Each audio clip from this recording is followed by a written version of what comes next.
Hello, my name is Taylor Kako. I'm a student at K-State. I have a primary major in kinesiology, a secondary in gerontology, and I'm also a gerontology ambassador with the Center on Aging. I am an administrator in training, and you may or may not have seen me around Meadowlark. I was also a long-term volunteer with my son Gabriel. So what I'm going to do for you guys today is share one of my favorite books. This book is The Prophet by Kahlil Gibran. This was published in 1923. Kahlil Gibran is a Lebanese American poet, illustrator, artist, journalist. He's just an amazing creative. And so I have always loved books. I have a great love for books. Libraries, communities centered around the escapism, the knowledge, the wisdom that books can bring. And just, I really wanted to share one of my favorite books with you guys.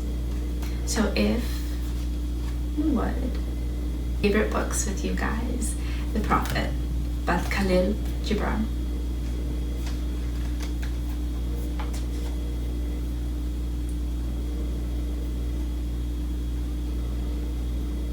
Al-Mustafa, the chosen and the beloved, who was done unto his own day, had waited 12 years in the city of Orphalese for his ship that was to return and bear him back to the isle of his birth. And in the 12th year, on the 7th day of Elul, the month of reaping, he climbed the hill without the city walls and looked seaward, and he beheld his ship coming with the mist. Then the gates of his heart were flung open, and his joy flew far over the sea, and he closed his eyes, and he prayed in the silences of his soul. But as he descended the hill, a sadness came upon him, and he thought in his heart, how shall I go in peace and without sorrow? Nay, not without a wound in the spirit shall I live this city. Long were the days of pain I have spent within its walls, and long were the nights of aloneness. And who can depart from his pain and his aloneness without regret? Too many fragments of the spirit have I scattered in these streets, and too many are the children of my longing that walk naked among these hills, and cannot withdraw from them without a burden and an ache. It is not a garment I cast off this day, but a skin that I tear with my own hands. Nor is it a thought I leave behind me, but a heart made sweet with hunger and with thirst. Yet I cannot tarry longer. The sea that calls all things unto her calls me, and I must embark. For to stay, though the hours burn in the night, is to freeze and crystallize and be bound and mold. Fain would I take with me all that is here, but how shall I? A voice cannot carry the tongue and the lips that give it wings. Alone must it seek the ether, and alone and without his nest shall the eagle fly across the sun. Now, when he reached the foot of the hill, he turned again towards the sea, and he saw his ship approaching the harbor, and upon her prow the mariners, the men of his own land, and his soul cried out to them. And he said, Sons of my ancient mother, you riders of the tides, how often have you sailed in my dreams, and now you come in my awakening, which is my deeper dream. Ready I am to go, and my eagerness with sails full set awaits the wind. Only another breath will I breathe in this still air, only another loving look cast backward, and then I shall stand among you, a seafarer among seafarers. And you, vast sea, sleeping mother, who alone are peace and freedom to the river and the stream. Only another winding will this stream make, only another murmur in this glade, and then I shall come to you, a boundless drop to a boundless ocean. And as he walked, he saw from afar men and women, leaving their fields and their vineyards and hastening towards the city gates. And he heard their voices calling his name, and shouting from field to field, telling one another of the coming of his ship. And he said to himself, shall the day of parting be the day of gathering?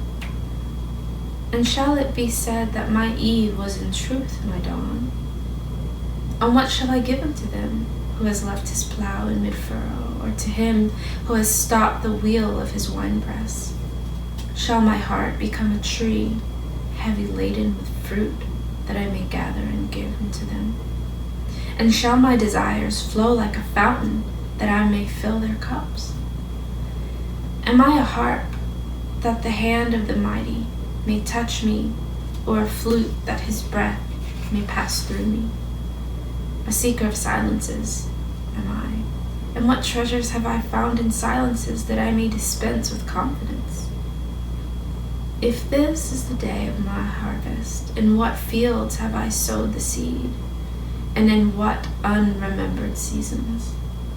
If this indeed be the hour in which I lift up my lantern, it is not my flame that shall burn therein. Empty and dark shall I raise my lantern, and the guardian of the night shall fill it with oil, and he shall light it also. These things he said in words, but much in his heart remained unsaid, for he himself could not speak his deeper secret. And when he entered into the city, all of the people came to meet him, and they were crying out to him as with one voice. And the elders of the city stood forth and said, go not yet away from us. A noontide have you been in our twilight, and your youth has given us dreams to dream. No stranger are you among us, nor guest, but our son and our dearly beloved. Suffer not yet our eyes to hunger for your face. And the priests and the priestess said unto him, let not the waves of the sea separate us now, and the years you have spent in our midst become a memory. You have walked among us a spirit, and your shadow has been a light upon our faces. Much have we loved you, but speechless was our love, and with veils has it been veiled. Yet now it cries aloud unto you, and would stand revealed before you. And ever it has been that love knows not its own depth until the hour of separation. And others came also and entreated him, but he answered them not, he only bent his head. And those who stood near saw his tears falling upon his breast. And he and the people proceeded toward the great square before the temple. And there came out of the sanctuary a woman whose name was Almitra, and she was a seeress. And he looked upon her with exceeding tenderness, for it was she who had first sought and believed in him, when he had been but a day in their city. And she hailed him, saying, Prophet of God, in quest of the uttermost, long have you searched the distances for your ship, and now your ship is come, and you must needs go. Deep is your longing for the land of your memories, and the dwelling place of your greater desires. And our love will not bind you, nor our needs hold you. Yet this we ask ere you leave us, that you speak to us, and give us your truth. And we will give it unto our children, and they unto their children, and it shall not perish. In your aloneness you have watched with our days, and in your wakefulness you have listened to the weeping and the laughter of our sleep. Now therefore disclose us to ourselves, and tell us all that has been shown to you of that which is between birth and death. And he answered, People of Orphalese, of what can I speak save that which even now moving within your souls? And then Almitra said, Speak to us of love. And he raised his head and looked upon the people, and there fell a stillness upon them. And with a great voice he said, When love beckons to you, follow him. Though his ways are hard and steep, and when his wings enfold you, yield to him, though the sword hidden among his pinions may wound you. And when he speaks to you, believe in him, though his voice may shatter your dreams as the north wind lays waste the garden. For even as love crowns you, so shall he crucify you. Even as he is for your growth, so is he for your pruning. Even as he ascends to your height and caresses your tenderest branches that quiver in the sun, so shall he descend to your roots and shake them, clinging to the earth. Like sheaves of corn, he gathers you unto himself. He threshes you to make you naked. He sifts you to free you from your husks. He grinds you to whiteness and kneads you until you are pliant. And then he assigns you to his sacred fire, that you may become sacred bread for God's sacred feast. And all these things shall love do unto you, that you may know the secrets of your heart, and in that knowledge become a fragment of life's heart. But if in your fear you would seek only love's peace and love's pleasure, then it is better for you that you cover your nakedness and pass out of love's threshing floor into the seasonless world where you shall laugh, but not all of your laughter, and weep, but not all of your tears. Love gives not but itself, and takes not but from itself. Love possesses not, nor would it be possessed, for love is sufficient unto love. When you love, you should not say, God is in my heart, but rather, I am in the heart of God. And think not you can direct the course of love, for love, if it finds you worthy, directs your course. Love has no other desire but to fulfill itself. But if you love and must needs have desires, let these be your desires: to melt and to be like a running brook that sings its melody into the night, to know the pain of too much tenderness, to be wounded by your own understanding of love, and to bleed willingly and joyfully, to wake at dawn with a winged heart and give thanks for another day of loving, to rest at the noon hour and meditate love's ecstasy, to return home at eventide with gratitude, and then to sleep with a prayer for the beloved in your heart and a song of praise upon your lips. Then Almitra spoke again and said, And what of marriage?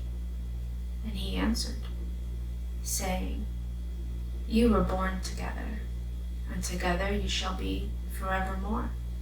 You shall be together when the white wings of death scatter your days. Aye, you shall be together even in the silent memory of God. But let there be spaces in your togetherness, and let the winds of the heavens dance between you. Love one another, but make not a bond of love. Let it rather be a moving sea between the shores of your souls. Fill each other's cup, but drink not from one cup. Give one another of your bread, but eat not from the same loaf. Sing and dance together and be joyous, but let each one of you be alone, even as the strings of a lute are alone, though they quiver with the same music.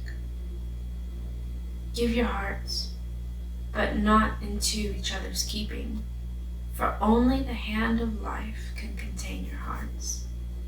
And stand together, yet not too near together, for the pillars of the temple stand apart, and the oak tree and the cypress grow not in each other's shadow.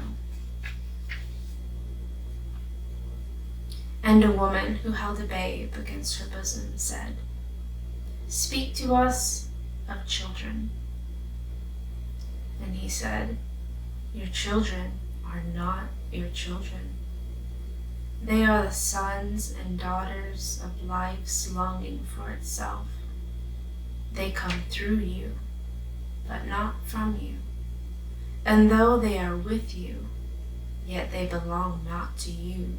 You may give them your love, but not your thoughts, for they have their own thoughts. You may house their bodies, but not their souls, for their souls dwell in the house of tomorrow, which you cannot visit, not even in your dreams. You may strive to be like them, but seek not to make them like you, for life goes not backward, nor tarries with yesterday. You are the bows from which your children, as living arrows, are sent forth. The archer sees the mark upon the path of the infinite, and he bends you with his might, that his arrows may go swift and far. Let your bending in the archer's hand be for gladness, for even as he loves the arrow that flies, he loves also the bow that is stable.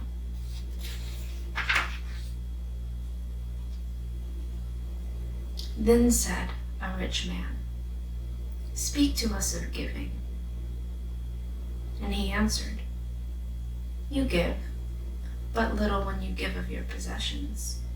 It is when you give of yourself that you truly give. For what are your possessions but things you keep and guard for fear you may need them tomorrow? And tomorrow, what shall tomorrow bring to the over-prudent dog burying bones in the trackless sand as he follows the pilgrims to the holy city? And what is fear of need but need itself? Is not dread of thirst when your well is full, the thirst that is unquenchable? There are those who give little of the much which they have, and they give it for recognition, and their hidden desires make their gifts unwholesome. And there are those who have little and give it all. These are the believers in life and the bounty of life, and their coffer is never empty. There are those who give with joy, and that joy is their reward. And there are those who give with pain, and that pain is their baptism. And there are those who give and know not pain in giving, nor do they seek joy, nor give with mindfulness of virtue. They give as in yonder valley the myrtle breathes its fragrance in the space. Through the hands of such as these God speaks, and from behind their eyes he smiles upon the earth. It is well to give when asked, but it is better to give unasked, through understanding. And to the open-handed, the search for one who shall receive is joy greater than giving. And is there aught you would withhold? All you have shall someday be given. Therefore give now, that as the season of giving may be yours and not your inheritors. You often say, I would give, but only to the deserving. The trees in your orchard say not so, nor the flocks in your pasture. They give that they may live, for to withhold is to perish. Surely he who is worthy to receive his days and his nights is worthy of all else from you. And he who has deserved to drink from the ocean of life deserves to fill his cup from your little stream. And what desert greater shall there be than that which lies in the courage and confidence, nay, the charity of receiving? And who are you that men should rend their bosom and unveil their pride, that you may see their worth naked and their pride unabashed? See first that you yourself deserve to be a giver and an instrument of giving. For in truth, it is life that gives into life, while you who deem yourself a giver are but a witness. And you receivers, and you are all receivers, assume no weight of gratitude, lest you lay a yoke upon yourself and upon him who gives. Rather rise together with the giver on his gifts as on wings. For to be over-mindful of your debt is to doubt his generosity, who has the free-hearted earth for the mother and God for father.